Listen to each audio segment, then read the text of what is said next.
Assalamualaikum warahmatullahi wabarakatuh. Innal hamdalillah nahmaduhu wa nasta'inuhu wa nastaghfiruh wa na'udzu billahi min shururi anfusina wa min sayyiati a'malina. May yahdihillahu fala mudilla lahu wa may yudlil fala hadiya lahu. Wa asyhadu an la ilaha illallah wahdahu la syarika lahu wa asyhadu anna Muhammadan abduhu wa rasuluh. Ya ayyuhalladzina amanu taqullaha haqqa tuqatih wa la tamutunna illa wa antum muslimun.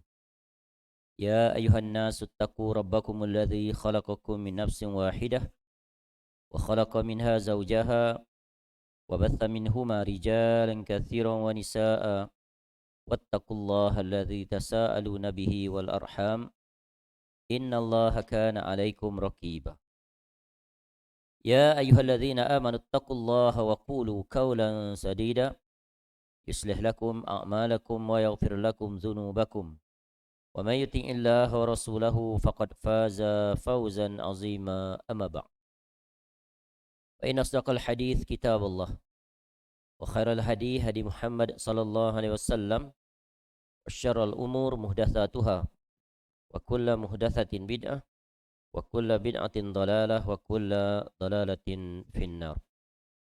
اللهم إنا نسألك علما نافعا. Ya Allah, kami memohon kepada Engkau ilmu yang bermanfaat, wa rizqan thayyibah, dan rezeki yang baik, wa amalan mutaqabbala, dan amal yang diterima. Yang saya hormati Tuan Imam, ahli jabatan Kuasa Surau, para asatizah, tuan-tuan dan puan-puan rahimakumullah jami'an.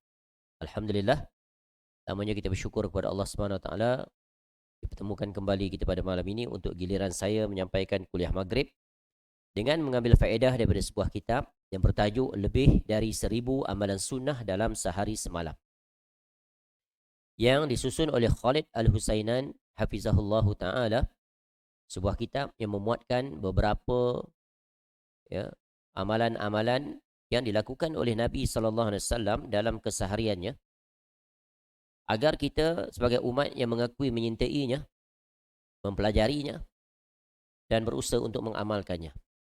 Kerana salah satu tanda benarnya bukti cinta kita yang sejati pada Nabi sallallahu alaihi wasallam adalah meneladani dan menyontohinya.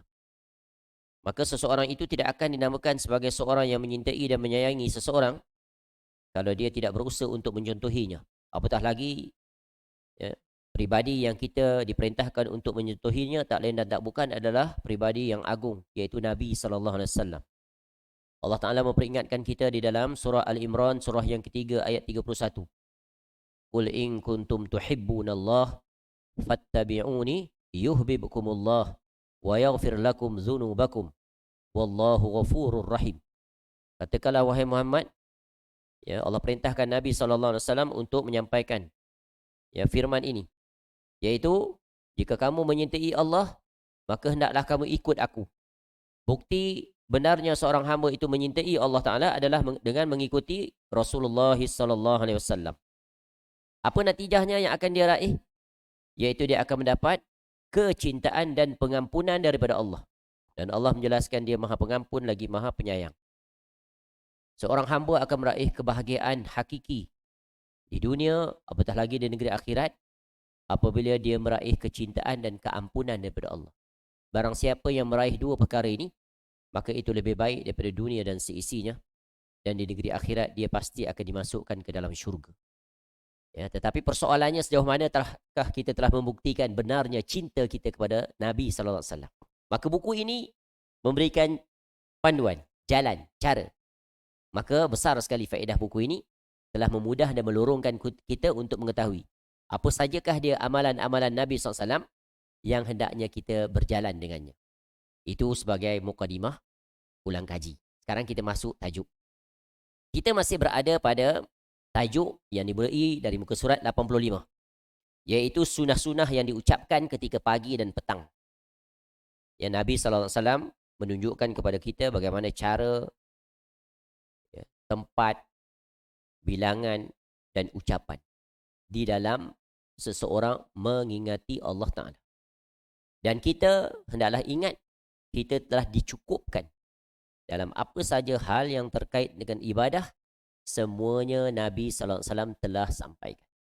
Tidak ada satu yang tertinggal, yang teralpakan atau yang disembunyikan. Kerana agama ini telah sempurna seluruhnya, yang wajib maupun yang sunat. Ini prinsip penting. Supaya kita tidak berpaling daripada amalan yang dilakukan oleh Nabi SAW dan menggantikan dengan amalan-amalan yang direka cipta oleh manusia. Baik. Langsung saja kita ke muka surat 96. Iaitu ya, huruf Q. Bahagian Q.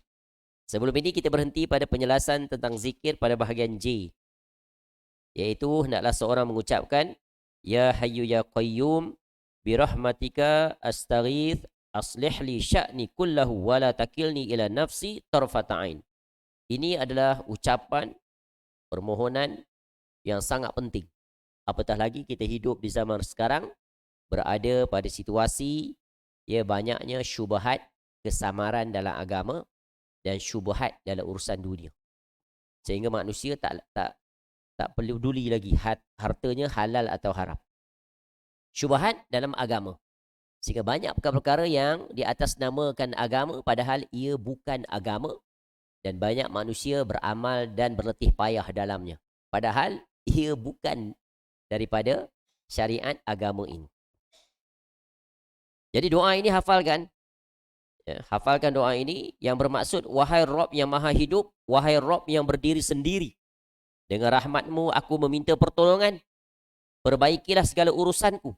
Dan jangan diserahkan kepadaku meski sekejap mata pun tanpa mendapat pertolongan darimu. Jadi hidup kita, ya, keseharian kita sampai kita mati, hendaklah memohon agar sentiasa mendapat pertolongan, bimbingan dan juga penjagaan serta perlindungan Allah Ta'ala.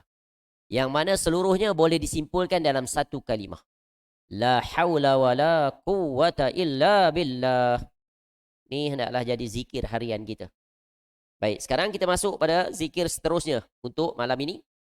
Iaitu buku surat 96 membaca. Kalau waktu pagi baca asbahna. Kalau pagi asbahna. Kalau petang amsayna. Subuh. Pagi ya. Amsayna ya, masaan iaitu petang. Baik. Nabi SAW mengajarkan kita agar mengucapkan kalimah ini. Asbahna atau amsayna ala fitratil Islam. Wa ala kalimatil ikhlas. Wa ala dini nabiyyina Muhammadin sallallahu alaihi wasallam. Wa ala millati abina Ibrahim hanifan muslima wa ma kana minal musyrikin. Jelas zikirnya. Maksudnya apa? Di waktu pagi. Ya, ini baca waktu pagi lah, lepas solat subuh. Habis zikir solat, lepas zikir yang mengiringi setiap solat 5 waktu, di waktu subuh, kemudian kita baca zikir ini. Sama ada kita masih berada di tempat solat atau kita bangun balik rumah. Sambil berjalan, sambil naik kenderaan, maka bacalah zikir ini. Ini satu daripada awal tadi. Ya, banyak. Maka kaedahnya tak boleh baca semua, jangan tinggal semua. Boleh pilih mana yang sesuai dengan kemampuan dan ingatan. Tapi berusahalah untuk menghafal semuanya. Kalau tak boleh hafal, mudah saja. Boleh baca di handphone. Di App Store tu type zikir pagi petang sesuai sunnah akan keluar. Download. Boleh baca. Tak ada alasan. Ya, tak boleh baca semua, baca yang paling utama. Ya, dan di antaranya adalah yang ini. Maksudnya adalah di waktu pagi atau di waktu petang, kami berada di atas fitrah agama Islam. Jadi di pagi hari, kita mulakan hidup kita dengan ucapan yang terbaik. Agar hari kita itu sepanjang hari sampai ke malam berada di atas landasan yang baik. Ya. Jadi ucapan ini menunjukkan iaitu tentang penegasan, pengakuan dan pengikraran seorang hamba. Kesimpulannya dia sedang kembali memperbarui ucapannya terhadap kewajipannya kepada Allah yang telah mengurniakan nikmat sehingga dia dibangunkan kembali daripada tidurnya yang nyenyak. Ini syukur kepada Allah dengan mengucapkan kalimah ini. Ya. Berada di atas fitrah agama Islam. Nikmat. Nikmat yang paling agung apa? Allah jadikan kita sebagai seorang Muslim. Betapa majoriti penduduk muka bumi lahir-lahir kafir. Sekarang penduduk bumi ada 8 bilion lebih kurang. Daripada 8 bilion, 2 bilion saja yang Islam. Mana ramai? Majoriti kafir. 6 bilion. Yang 2 bilion Muslim tu belum tentu Muslim lagi. Sebab nanti akan terbahagi-bagi pula. Muslim yang munafik, Muslim yang musyrik, Muslim yang bermaksiat. Tapi lagi. Ya, Muslim yang solat, Muslim yang tak solat. Muslim yang buat maksiat, Muslim yang taat. Macam-macam. Muslim yang datang kuliah, Muslim yang tak datang kuliah. Kiaskan lagi banyak contoh. Betul kan? Muslim yang keluar zakat, Muslim yang tak keluar zakat, Muslim yang kedekut, Muslim yang menzolimi orang lain. Macam-macam. Tapi lagi. Dan yang nak masuk syurga tu bukan banyak, sedikit saja. Kita bersyukur sebagai seorang Muslim. Yang pertama, sebagai seorang Muslim kita belum selamat. Kita dah bersyukur, langkah pertama dah jadi seorang Muslim. Kita dah dapat hidayah ilal Islam. Tapi yang kedua belum tentu. Hidayah alal Islam. Kita bersyukur, lahir-lahir, celik-celik mata, dah menjadi seorang Muslim. Diberi nama sebagai seorang Muslim. Tapi bila kita besar, belum tentu kita menjadi seorang Muslim dari sisi pengamalan. Nama ya, Ahmad, Abu, Muhammad, Abdullah, macam-macam nama. Tetapi belum tentu kita hidup sebagai seorang Muslim yang sejati. Majoriti Muslim sejati ke tak? Tak. Ramai yang tak solat. Betul kan? Mana ramai yang solat ke yang tak solat? Tak solat. Mana ramai yang puasa ke yang tak puasa? Puasa. Tak puasa. Katalah yang ramai puasa. Tapi berapa ramai yang puasa tapi tak dapat apa-apa? Dapat lapar dan dahaga je. Berapa ramai yang solat tapi hanya letih berdiri dan tahan mata? Tu Nabi SAW sebut. Jadi ini hendaklah kita teliti. Dan berapa ramai pula yang solat tapi hatinya menerawang ke serata alam. Dan begitulah seterusnya. Jadi, ya, bangun pagi ingat semula kita sebagai seorang Muslim. Maka kewajipan kita adalah menjadi seorang Muslim yang sebenar-benar Muslim. Jadi bangun pagi dah muhasabah diri. Sebelum tidur tadi muhasabah dah. Bangun pagi ni, ya Allah, ya, agar keseharian aku ini kau jagalah aku. Agar aku menjadi hamba-Mu yang taat, ya Allah. Tu. Berapa banyak manusia bangun terlalaikan dengan urusan dunia. Kemudian berada di atas kalimah ikhlas. Apa makna kalimah ikhlas? Iaitu mentauhidkan Allah. Menjadi seorang hamba yang muwahhid. Kerana ada saja manusia yang terjatuh ke dalam kesyirikan. Ya. Kesyirikan itu datang daripada 2 jurusan. Satu yang paling dikhawatiri, iaitu menjadi musyrik, iaitu syirkun akbar. Keluar daripada agama. Sama ada melalui ucapan, perbuatan atau tindakan. Dan mudah sekali perkara itu berlaku. Khususnya apabila tidak memiliki ilmu. Dia buat satu ucapan, rupa-rupanya ucapan itu menyebabkan terlepas ikatan iman daripada dirinya. Dan satu lagi adalah syirkun asghar. Tak menyebabkan dia keluar daripada agama, tapi terbatal amalnya. Seperti orang yang datang kuliah, tujuan nak tunjuk pada manusia dia orang ahli kuliah. Seperti seorang datang menyampaikan kuliah, nak tunjuk dia hebat, dia pandai, dia alim. Bukan kerana Allah, tetapi kerana nak dapat perhatian dan pujian manusia. Banyak tak ada berlaku? Boleh. Hanya diri kita je yang tahu, orang lain tak tahu. Tak payah nak istiharkan. Allah Maha mengetahui. Ya, pergi haji, balik haji agar digelar haji atau hajjah. Tak panggil, marah. Aku haji dah tu. Kenapa tak panggil haji? Lalu letaklah di depan namanya Haji Idrus. Dekat rumah dia alamat Haji Idrus bin Ali, lot 2785. Supaya orang panggil dia haji. Macamlah pergi haji tu hebat. Belum tentu dapat haji mabrur. Nampak? Ya. Tak penting gelaran haji tu. Nak bawa ke mana gelaran kita. Betul kan? Pangkat apa di dunia ni semua tak ada nilai di negeri akhirat. Doktor kah dia, profesor kah dia, tuan guru kah dia, Said kah dia, syekh kah dia, kiai kah dia, semua ditinggal. Berdiri di hadapan Allah dalam keadaan telanjang bulat semuanya. Tak bersunat. Berkaki ayam. Siapa pun dia termasuk para rasul-rasul alaihi wassalatu wassalam. Kerana kita ini adalah hamba. Kita hina di sisi Allah. Dan kita menjadi lebih hina kalau kita melanggar aturan Allah. Ya. Jaga tauhid, jaga akidah. Pintu masuk Islam senang. Cuma satu pintu aja masuk. Terus jadi seorang Muslim. Asyhadu an la ilaha illallah wa asyhadu anna Muhammadan abduhu wa rasuluh.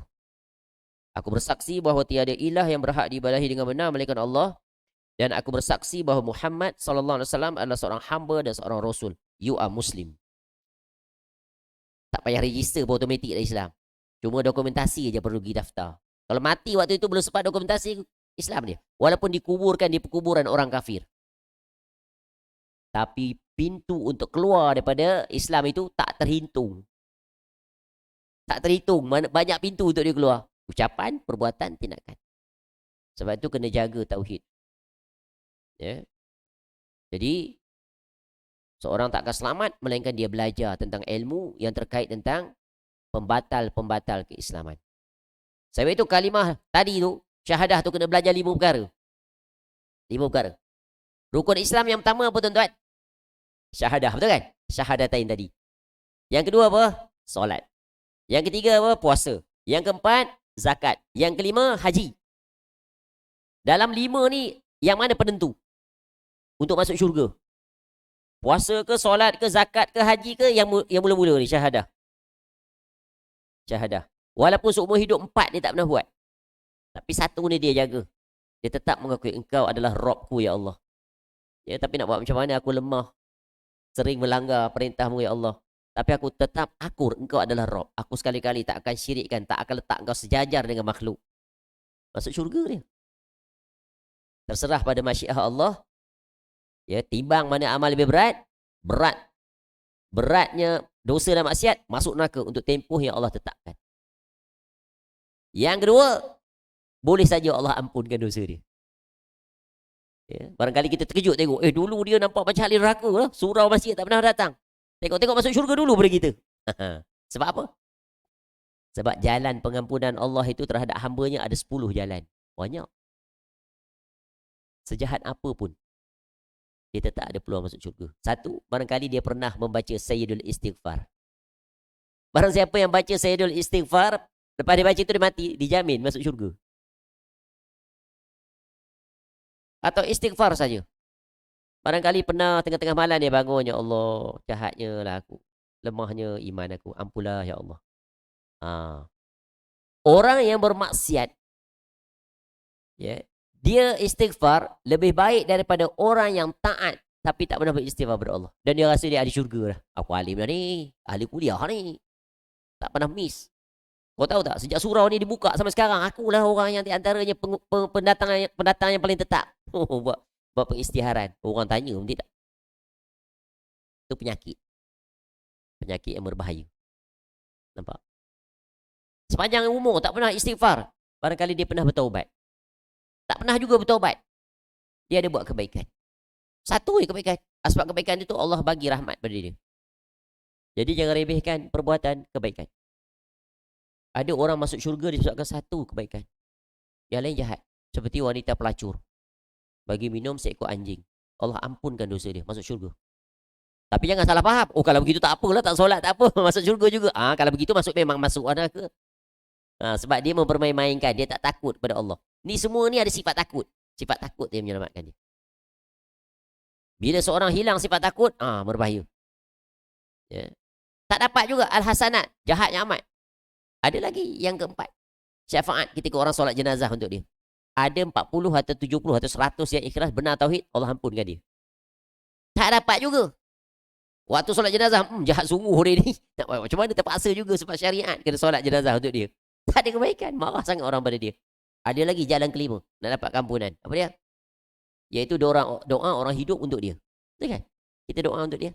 Ya Allah, ampunlah dosa dia, ya Allah. Dia kawan baik aku, ya Allah. Ya.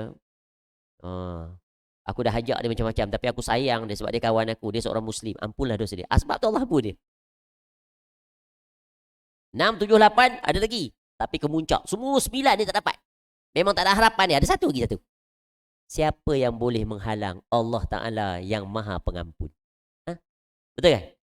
Allah dia adalah Al-Ghafur, Al-Ghaffar, Al-Afu, At-Tawwab. Allah dia maha luas keampunan. Jadi jangan berputus asa daripada rahmat Allah. Dan jangan memandang orang-orang yang melakukan maksiat itu lebih buruk daripada kita. Belum tentu. Ya, belum tentu. Jangan pernah sekali-kali seusia kita merasa kita dia baik. Lebih baik pada orang lain. Kita ahli masjid, ahli surau, imam, muazzin, ustaz, ceramah sana sini. Nanti dulu. Ya, apa yang perlu ada pada setiap orang adalah perkara takut dan harap. Sebab kita tak tahu amal yang kita buat ni Allah terima atau tidak. Betul kan? Sebab amal kita ni banyaknya lompang-lompang dia. Banyak tak? Banyak. Duduk dalam kuliah ni belum tentu ikhlas. Menyampaikan kuliah ni belum tentu ikhlas. Siapa yang tahu? Siapa yang tahu ikhlas atau tidak? Siapa? Kita lah. Barangkali kita duduk di sini disebabkan balik rumah pun buat apa, tak ada siapa di rumah. Baik duduk sini. Dapat juga aircon sejuk. Kalau rumah panas. Betul kan? Balik rumah tak ada apa-apa. Baik duduk sini boleh menyembang. Waktu kuliah pun sambil-sambil tu boleh menyembang orang sebelah. Ada tak orang seperti itu? Ada. Sambil kuliah dia main-main. Sambil kuliah badan dia ada sini. Tapi roh dia merata pergi keluar daripada surau. Kita cek lah diri kita tuan-tuan. Nanti dia bentangkan amal di negeri akhirat. Ingatkan banyak, rupanya sikit. Mana pergi amal aku datang kuliah? Terbatal semuanya. Mana pahala aku bagi kuliah ni? Terbatal semuanya. Sebab apa? Tidak ada keikhlasan. Jadi ingat, selama kita hidup, iman itu akan diuji. Iman akan diuji. Sebab itu kena ada ilmu. Ya. Niat. Sebab itu para ulama sebut, perkara yang paling utama dalam kehidupan ini adalah, paling sulit adalah untuk menjaga keikhlasan. Paling sulit. Ya, maka berusaha. Baik, kemudian yang ketiga adalah berada di atas agama Nabi kami Muhammad sallallahu alaihi wasallam dan agama nenek moyang kami Ibrahim alaihissalam yang berdiri di atas jalan yang lurus. Tuan-tuan, kita dah jadi seorang Muslim. Agak-agak selama ni agama yang kita pegang ni, yang kita faham, agama Islam tu memang benar dah. Ya, benar tak? Dari sisi akidah yang kita pegang, benar atau tidak? Ya. Ibadah yang kita buat tu betul atau tidak? Akhlak yang kita berjalan ni betul atau tidak? Muamalah kita sesama dengan kita ni betul atau tidak? Semak tak? Aku berzikir ni betul ke cara Nabi SAW berzikir begini? Ke Nabi SAW berzikir lain, aku berzikir lain? Kena ingat tu. Aku solat ni betul ke seperti mana cara Nabi SAW solat? Sebab kenyataan, cuba kita lihat orang solat. Tak sama semuanya. Bertakbir macam-macam style. Cuba tengok takbir. Sama tak? Macam-macam. Ada orang bertakbir begini. Ada orang angkat lebih kurang saja. Ada orang angkat tinggi tak turun-turun. Punya lama angkat. Ya. Ada Allahu Akbar. Kejut gitu. Ada orang letak kat sini, kat sini, kat sini, kat sini. Ada takbir macam ni je. Rapat. Ya. Ada orang berdiri rapat begitu. Kangkang pun ada. Begini pun ada, begini pun ada. Macam-macam. Padahal Nabi SAW ajar tak? Macam mana cara nak berdiri, nak angkat tangan, nak letak di mana. Ya. Duduk tahiyat macam mana, kaki tu nak letak macam mana, jari tu nak macam mana, mata ni nak tengok di mana. Lengkap. Nanti cuba tengok. Solat. Sama tak takbir agak? Tak sama kan? Padahal Nabi SAW ingatkan kita, Sallu kama ra'aitumuni usalli. Solatlah kamu sebagaimana kamu lihat aku solat. Jadi jangan asal solat. Mesti ada ilmu. Mesti tengok cara Nabi SAW solat. Nabi SAW dah wafat. Bagaimana nak tahu? Tengok hadis-hadis Nabi SAW. Cara berwudu. Punya banyak cara orang berwuduk. Macam-macam jenis. Buka pump dah, pump pula, buka pili tu dah maksima. Mentang-mentang dia tak bayar bil air surau. Sehabis-habis buka. Buka-buka macam-macam lah. Kumur macam-macam jenis lah. Korek hidung begini pun ada. Ambil tangan gosok-gosok dalam pun ada. Buka air main tangan begitu je. Ha. Depan, belakang, depan, belakang. Lepas tu yang ni pula. Depan, belakang, depan, belakang. Ya. Ambil air, sapu sini, sapu sini, sapu sini. Sampai berlejun kepala. Dia mandi ke apa? Kemudian sampai kaki pun macam tu juga. Buka buat-buat gini je. Buat-buat gini. Kadang-kadang ada yang kiri kanan. Kiri kanan. Kiri kanan. Lepas tu buat dulu. Cuma masuk solat Allah. Steady je. Dah 30 tahun buat begitu. Tuan-tuan ketawa. Nanti di negeri akhirat tak terima semuanya. Ha, macam mana? Sebab Nabi SAW ingatkan. Quran sebut teliti tu. Huruf ni. Anggota tangan, muka disebut ghasala. Idza kuntum ila shalah faghsilu wujuhakum wa aydiyakum ilal marafiq. Dan seterusnya. Sampai ke kepala, masaha. Beza. Tapi kepala yang basah belujun. Yang suruh basahnya kat sini. Tangan, kecuali kepala. Kepala masaha. Sapu. Ambil air, lepas. Ibu jari masuk telinga, tarik depan, tarik belakang. Sampai ke sini, bawa ke depan. Tu sapu kepala. Tuan-tuan basuh kepala. Ha. Ada tak buat macam saya sebut ni? Ambil gini, bawa belakang, tarik depan, terus ke telinga. Ada? Tak kan? Kaki. Buka macam tu je. Padahal Nabi SAW suruh ke jari kelingking ni. Ataupun jari lah. Gosok tengah. Ni. Berapa ramai yang tak begitu. Mana tahu dia air lekat di sini. Tak kena satu titik. Sah tak? Banyak orang begitu. Kadang dia buat begini. Ni tumit dia pun tak kena air. Nabi SAW ni ada orang solat masuk neraka sebab apa? Tak basah tumit. Ni sini tak basah. Macam mana? Ha, tu. Sebab tu disebut di sini. Ingatkan kita. Supaya kita semak semua amal ibadah kita ni. Berhati dan teliti. Kalau tidak, sia-sia. Jadi jangan meremehkan. Sebab amal ibadah yang mula-mula awal yang dihisap adalah solat. Solat tu syarat dia di mana? Di wuduk tu betul kan? Pastikan. Itu contoh. Banyak lagi contoh lain. Jadi berdiri di atas jalan yang lurus. Tauhid yang benar. Ya, kenal Allah Ta'ala. Ya, bukan hanya kita diwajibkan kenal Allah Ta'ala. Kita juga diwajibkan kenal Nabi SAW. Cuba tanya diri kita. Ya. Perkara yang paling asas, pernah tak kita mempelajari tentang sirah Nabi SAW? Dia belajar tentang sirah tu. Wajib datang tu kelas sirah. Ada kan ustaz ngajar kan? Ya. Tapi nak tunggu ustaz tu habis kitab, alamat lah, silap-silap ustaz pergi dulu beli kitab. Jadi beli kitab. Ni kitab pun tak beli. Kita ni ajaib lah, ajaib. Nak masuk syurga, kitab harga RM10 pun tak beli. Tapi kasut sepasang 200 sanggup beli. Sama ada yang ori ataupun yang bandel. Cari dia tengah malam. Nampak tak? Koyak sikit je. Beli yang baru. Ni kitab ni kenapa tak beli? Ajaib lah. Minta maaf lah. Saya selalu cakap benda ni. Kat mana-mana pun saya kuliah. Pemandangan yang sangat saya tak selesa adalah bila kuliah tak ada kitab. Tu. Sekarang siapa yang ustaz? Tuan-tuan ke saya? Contoh lah. Contoh nyata. Betul kan? Ajaib tak? Ajaib. Beli kitab ni dapat pahala. Beli dia saja dapat pahala. Bawa kitab, buka dapat pahala. Bawa tadi, kalau kitab ni ada di rumah kita, kita datang bawa kitab, dapat pahala tak? Bila saya kuliah, tuan-tuan buka, saya buka, dapat pahala tak? Bila saya baca, tuan-tuan tengok, dapat pahala tak? Apatah lagi tuan-tuan ikut juga apa yang saya baca. Kemudian tuan-tuan ada pen pula, catik, tulis. Dapat pahala tak? Tutup, dapat pahala tak? Bawa balik rumah, dapat pahala tak? Kenapa tak cerdas?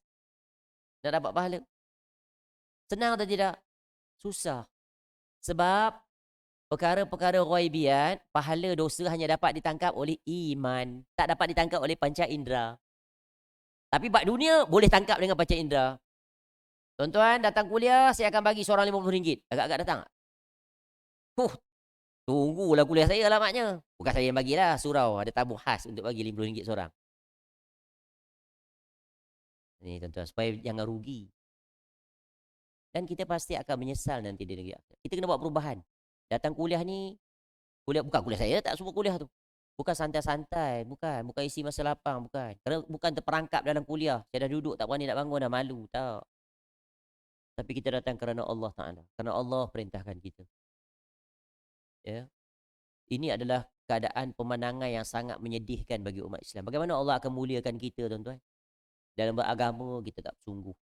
Tapi dalam dunia, ya Allah, kita sangat sungguh. Sangat sungguh kan dalam dunia. Ya, pandai kita cari akal macam mana nak itu, nak ini. Tu syukur atas kat tu, berletih sikit lah. Sekali, betul kan? Ingat. Ya. Ada satu surau tu, bila saya nak buat satu kuliah baru, dia kata, Ustaz, tunggu Ustaz. Kita nak cari sponsor untuk membeli kitab. La ilaha illallah.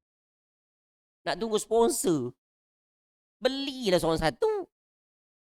Punya kedekutnya kita. Jadi macam mana nak dapat ilmu yang berkah? Sebab tu kita dengar kuliah, kita tak beramal. Pada ajar lah tu. Saya pernah sebut di sini. Ya. Tentang sunnah mendengar azan. Lepas azan kita baca apa, tuan-tuan? Kita ulang kaji balik lah. Biar lepas tu dia bersungguh sikit lah. Tak tanya seorang-seorang. Tanya tu imam dulu lah. Saya pun nak bantu. Lepas kita dengar azan, kita buat apa? Tak apa, tuan-tuan, salah tak apa. Saya tak suruh datang sini. Tak suruh berdiri ke apa denda, tak. Lepas kita dengar, waktu azan kita dengar, buat apa? Jawab azan, betul kan? InsyaAllah ini kita tanpa gagal lah. Lepas itu, baca doa. Doa apa? Allahumma rabbaha, betul kan? Lepas itu buat apa? Solat sunat. Ya? Berselawat, Masya Allah, mumtaz. Lagi? Yang tu doa. Yang tu doa dia terbuka je. Tapi bagus, Masya Allah. Ada lagi? Ada 2 lagi. Nak baca apa? Dia ada 5 semua. Azan ni setiap waktu kita dengar. Sejak kecil sampai sekarang. Majoriti 2 je. 3 ni hilang. Kecuali orang yang benar-benar mempelajari. Ni dah belajar dah sini sebenarnya, nak ulang kaji. Tu nak buat tidak? Lepas saja kita dengar azan, jawab azan. Apa faedah bila kita jawab azan? Apa faedah dapat? Dapat syurga.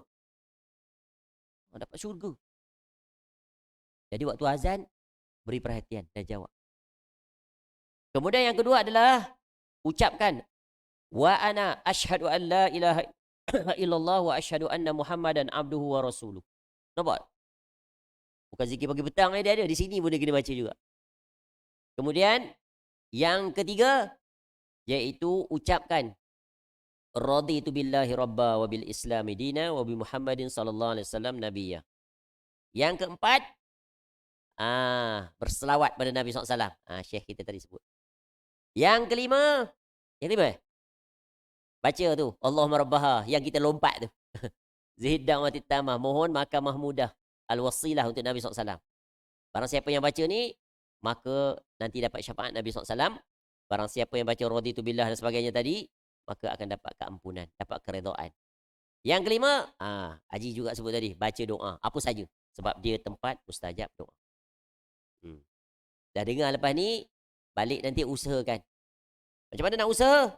Dalam buku ni ada. Tapi kalau buku ni masjid yang sponsor, ma'assalamah. Sponsor saja. Rupanya ingat ke surau tadi je sponsor. Surau ni pun sponsor tu kan? Belilah jadi pemilik kita. Balik boleh hafal, buka, baca. Tak maaf lah tuan-tuan, saya ulang ni. Sebab nak buat perubahan ni kena selalu ulang-ulang. Lagi tak buat, lagi tu saya ulang. Beli. Ada buku kan di rumah. Ni bawa. Macam kita ada Quran tu lah. Okey, yang seterusnya. Jalan yang lurus ni bukan senang. Nak berada jalan lurus, nak istiqamah. Di atas agama yang benar. Kita ni tuan-tuan, bila meningkatnya hari, mesti akan ada sunnah-sunnah baru yang kita hidupkan. Yang wajib tu tidak ada masalah lagi. Sebab, tengok, betapa luasnya rahmat Allah. Patut kita malu pada Allah. Betapa luasnya rahmat Allah Ta'ala kepada kita hamba-hamba ni tak terhitung Allah bagi. Betul kan? Tak terhitung. Apatah lagi orang yang tua sampai sekarang ni masih hidup. Nikmat tak? Nikmat. Tapi sebagai tanda syukur terima kasih kita kepada Allah, apa yang perlu kita buat? Ikut Nabi SAW. Nabi SAW sampai ketuaannya umur 63, Nabi SAW bersungguh dalam melakukan amal. Tak cukup yang wajib, yang sunat sampai bengkak-bengkak kaki. Kita tu barangkali tak mampu yang itu, tapi yang mudah-mudah ni sepatutnya kita boleh buat. Tapi kenapa kita tak nak buat? Apa sebab? Kena tanyalah. Sebab tidak ada kesungguhan, tidak ada kemahuan. Ha. Tapi kalau kita berusaha, insya-Allah Allah bagi jalan. Sebab itu di awal buku ni didatangkan ucapan iaitu doa Imam Ahmad bin Hanbal rahimahullah. Allahumma ahyina wa amisna alal Islam was sunnah. Ya Allah, hidupkanlah ya dan matikanlah aku di dalam Islam dan sunnah. Kenapa masuk sunnah? Kenapa banyak sunnah ni banyak manusia tak peduli. Padahal syarat untuk meningkatkan kewalian, kedekatan seseorang pada Allah yang mendapat wali tingkat tinggi adalah menghidupkan sunnah-sunnah. Ni buku ni tulis 1000 ni satu hari ada banyak. Tak dapat semua, kurang-kurang 10% pun cukup lah. 10% pun. Ya. Katakan seminggu atau sebulan kita letak satu sunnah aku nak hidupkan ya Allah sebulan. Atau seminggu lah senang. Satu je. Apa sunnah ni? Oh, nak baca doa pakai baju. Ada tak doa pakai baju? Hari-hari pakai baju, tukar baju. Baca doa ke tidak? Masuk arah kanan, keluar arah kiri bajunya. Ada bacaan, pakai, ada bacaan, keluar. Hari-hari masuk rumah. Ada doa tak masuk rumah? Ada atau tidak? Apa doa masuk rumah, tuan-tuan? Hari ni kena tanya sajalah. Allah, silap kuliah aku datang ini. Okey, saya tanya ni. Saya tak minta jawapan. Saya nak tahu je. Berapa ramai di antara tuan-tuan yang tahu ataupun telah beramal dengan doa masuk rumah? Angkat tangan. Ada? Tak ada. Ajaib. Doa masuk rumah. Ke pakai masuk je? Bagi salam je? Ya, ada doa. Keluar rumah. Berapa ramai di antara tuan-tuan keluar rumah baca doa? Doa apa? Siapa yang tahu? Angkat tangan. Siapa yang tahu doa keluar rumah? Angkat tangan. La ilaha illallah. Siapa yang tak tahu? Angkat tangan. Ui. Tahu pun tidak, tak tahu pun tidak. Ataupun tak nak. Ustaz, kalau saya angkat, saya tahu kan riak pula. Ya Rabbi. Barang siapa yang beramal dengan keluar masuk, Masya Allah, nikmat hidupnya. Berkah. Sebab itu adalah tauhid tertinggi. Apa tanda tauhid tertinggi? Bertawakal sepenuhnya kepada Allah. Menyerahkan dirinya, pasrah. Maknanya dia ada Rabb yang menjaganya, tempat dia bergantung. Keluar, bismillahirrahmanirrahim, la hawla wa la quwwata illa billah. Masuk, bismillahirrahmanirrahim, bismillahirrahmanirrahim, wa ala Allahi rabbina, tawakkalna ala Allah. Tawakal kan duduk, keluar masuk. Apa akibat kalau masuk baca doa tadi? Syaitan tak boleh masuk. Duduk luar. Syaitan pula mengeluh. Oh, kita tak ada tempat bermalam malam ni. Kalau syaitan tidur sama kita, apa faedah? Mudarat. Betul kan? Hilang keberkahan. Padahal kita keluar rumah sejak daripada kecil sampai sekarang. Paling banyak keluar rumah, masuk rumah. Betul kan? Yang paling utama keluar rumah, nak pergi kerja. Balik kerja. Sekali lah. Keluar rumah untuk solat. Balik solat daripada surau. Dah 5 kali lah. Kali 2, 10. Keluar masuk. Dan hari-hari keluar rumah. Jap keluar kot dapur. Jap keluar kot pintu kiri. Jap keluar pintu kanan. Itu bukan semua kena doa. Banyak tak pahala Allah nak bagi pada kita? Banyak, tapi kita sia-siakan. Dan kiaskanlah kepada perkara yang lain. Sebab tu kena berdoa. Ya Allah, yang kau mudahkan aku untuk aku menghidupkan sunnah Nabi SAW sebagai tanda cinta kepada Nabi SAW. Sebab kita tak mampu, jadi kita kena minta. Dan bila kita minta, Allah bagi tak? Allah bagi. Tapi kalau kita ibarat seperti mencurah air di daun keladi, apa nak dapat? Macam kita dengar kuliah lah. Hanya sekadar dengar, halu telinga. Macam tu. Datanglah ustaz, 7 hari 7 ustaz yang berlainan jenis. Kitabnya macam tu lah kita. Ibarat orang yang berlari laju tapi masih berada di tempat yang sama. Berpeluh saja. Ya, orang berlari nak sampai ke tujuan, betul kan? Saya selalu ulang di perumpamaan ini. Sebab apa saya sebut ni? Supaya kita ada keinginan, ada kesungguhan. Supaya jangan kita di tempat yang sama. Rugi tuan-tuan, rugi. Tu. Sebab itu niat ketika kita menuntut ilmu ni, belajar untuk memahami dan beramal. InsyaAllah Allah akan bagi. Dan nanti kita akan dapat nikmat, kita boleh istiqamah dalam seluruh amal-amal sunnah tu. Percayalah. Dan kita akan rasa nikmat, ya Allah aku dapat mengikuti Nabi SAW. Itulah dia bukti cinta sejati. Bukan duk berselawat ramai-ramai itu, bukan. Itu yang kita lebihkan. Betul kan? Dah mak cakap lah. Lepas solat je selawat ramai-ramai kuat-kuat. Kalau kita tengok sunnah Nabi SAW, Nabi SAW tak ajar selawat lepas solat tu. Kita pergi masuk kan, kita bersungguh di situ. Bersalam, habis. Ha. Nampak tak? Tuan tunjuk kat saya, mana kitab. Carilah kitab Al-Azkar ke, kita apa ke, ada tak sesudah solat. Maka hendaklah kamu berbaris, bersalam, touch and go. Kemudian berselawatlah ramai-ramai. Dengan selawat lagu seperti yang tuan-tuan buat. Ni saya sebut ni tuan-tuan kena bersifat terbuka. Ya, sebab agama ni atas dalil. Ada contoh. Betul kan?